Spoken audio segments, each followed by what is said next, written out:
Alright, Dr. J back here again. We're gonna go through some strumming. Before we do that, we need to go through some fundamentals first. We're gonna learn about meters. And what is a meter? We're talking about time signature. So most songs are either in one of two meters. The most common one's gonna be 4/4 time. And that's this kind of thing. 1, 2, 3, 4. 1, 2, 3, 4. Like that. And most songs are in a 4/4 time or something similar, some kind of square beat, right? The other kind is more like a waltz type feel, and that's a 6/8 time. Most of them are 6/8 if they're going to be waltzy. Let's say you take the song Good Good Father by Chris Tomlin. 1, 2, 3, 4, 5, 6. 1, 2, 3, 4, 5, 6. 1, 2, 3, 4, 5, 6. Like that, right? So that's the other kind, and so some other songs are also employing this kind of meter, and it's really between these two. So if you can learn how to strum one of these two meters, you're going to be fine for like 95% of all the songs. Are going to be fine. So let's start that. Instead of strumming like this kind of strum, right? That's like, let's not do that. That's not really helpful because it's not really versatile actually. And we're going to learn how to do some versatile strumming, and we're going to go all the way to the basics. Let's learn how to strum a quarter note beat strum on a 4/4 beat. Okay, so what does I mean by that? We're going to count 1, 2, 3, 4, and each one we're going to just down strum each quarter note, and that's like this. 1, 2, 3, 4. 1, 2, 3, 4. 1, 2. That, okay? So we're going to try it again, and we're going to do 4 measures of that. All right, so one measure is 4 beats, so we're going to do 16 beats basically. All right, and we're going to switch between G and C chords. Okay, so all right, so we're going to go and get started. 1, 2, ready, and 1, 2, 3, 4. 1, 2, 3, 4. 1, 2, 3, 4. 1, 2. So that is a quarter note, very kind of basic strum, and we have to kind of master that and get that in your hands first. Okay, so we have to kind of feel that beat, and then once we have that, we need to add some nuance to that. What do I mean? We have to accent the first beat of every measure, and let's practice that. So what is that? So I'm talking about like putting it louder, like.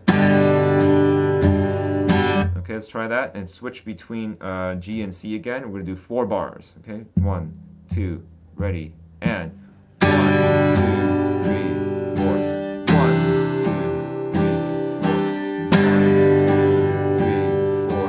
1, 2, 3, 4. Okay, it's important to do the accents actually, because not only are you not only does it kind of sound okay, but you're kind of announcing, like, and keeping people on rhythm and on beat, because you're not really playing for yourself, you're playing for a congregation, you're leading worship. So sometimes people can get lost, they get distracted, or sometimes the beat gets lost, right? Or sometimes you're not in tune or sync with your drummer or someone else.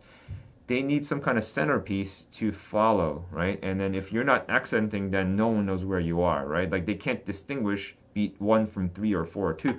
So if they listen carefully, they can hear, so there's beat 1 again, right? So you have to make sure that you're declaring that beat clearly, and that gives other people confidence to be led in worship. Right? That's very important. So let's start there. Let's do it again. 4 bars, accenting the beat 1. Right? 1, 2, ready, and 1, 2, 3, 4. 1. It's very important that you actually say it out. 3, 4. 1, 2, 3, 4. Okay.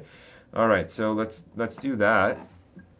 It's important that again, do the accents. We're going to add one more thing to this, and at the 4th beat, we're going to play 2 8th notes. That's you're going to play 2 quick notes. It's going to be down up. Okay, it's like this. 1, 2, 3. Sorry. Okay, let's do that. 1, 2, 3, and. 1, 2, 3, 4. 1, 2, 3. Okay, let's do it again for 8 beat, 8 bars, and let's go. 1, 2, 3, and.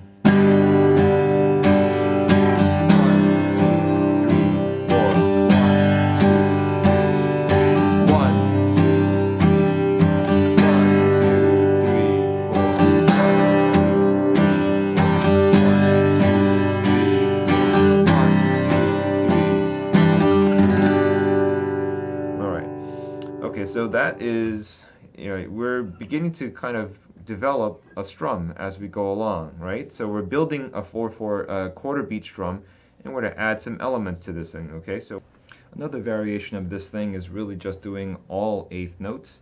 And although that sounds kind of bland, how do you make it sound good and how do you make it flow is all in the accenting, all right? So let's just start with a plain eighth note beat. And what do I mean by that? It's basically playing double time, and you're going down, up, down, up, down, up, down, up. Okay, so there's eight notes per measure, right? So that's 1 and 2 and 3 and 4. That's 8 right there, right? So let's do that. Let's do 8 bars of that, flipping between G and C, and we'll flipping 2 bars of G, 2 bars of C, and like that. All right. So let's start 1, 2, 3, 4.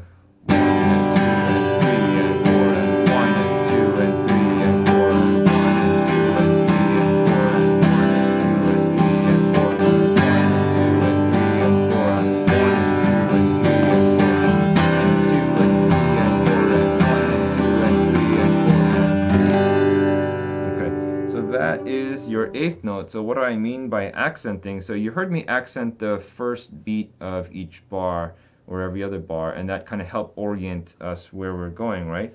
The next step is to start accenting kind of syncopated beats. You're still playing the same rhythm, but sometimes if you play an accented up strum, you can kind of come up with something kind of interesting and make it sound a little bit more lively.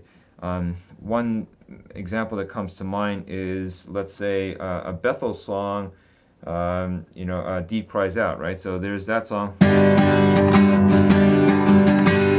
that. You hear that loud up strum?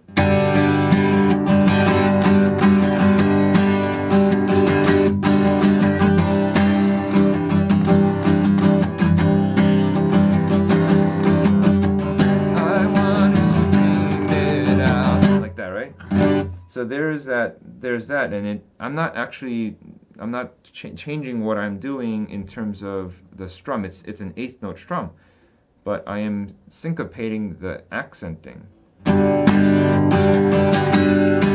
That you hear that accenting, and you just kind of have to work it out. It's better not to overthink this part. It's best to just play it, and whatever you start feeling inside, you express on the guitar. And you're thinking, oh, how do I ever get there? Like I'm just barely getting started. Well, at some point, you're going to have to make this music yours, and you have to internalize it. It just takes time. And it's important just to kind of get through it. And you have to keep playing, and it's all in the practice. So these things, no matter how much you watch, you're not going to learn it. You're going to have to just play it. And the more you play it, the more you practice the eighth notes, and then and you try to, let's say, start playing songs like Deep Cries Out, or Good to Me, again, very similar song. You're going to have to just keep playing it. So let's try that again, okay? And you don't have to copy what I'm doing. It's important that you kind of play what you can do, right? So let's do an eighth note again, right? 1, 2, 3, 4.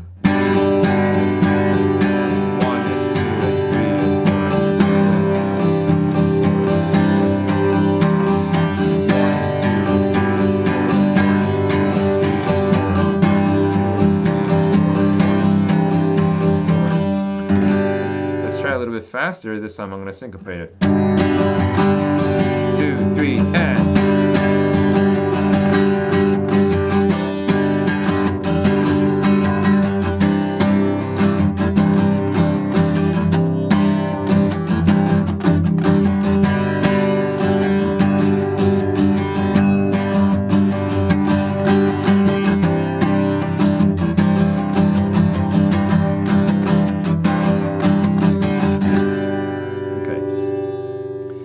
So that's the beginning of strumming, and we're going to do a couple more videos of this stuff, and because we just have to practice it, and that's the real key. So keep on playing.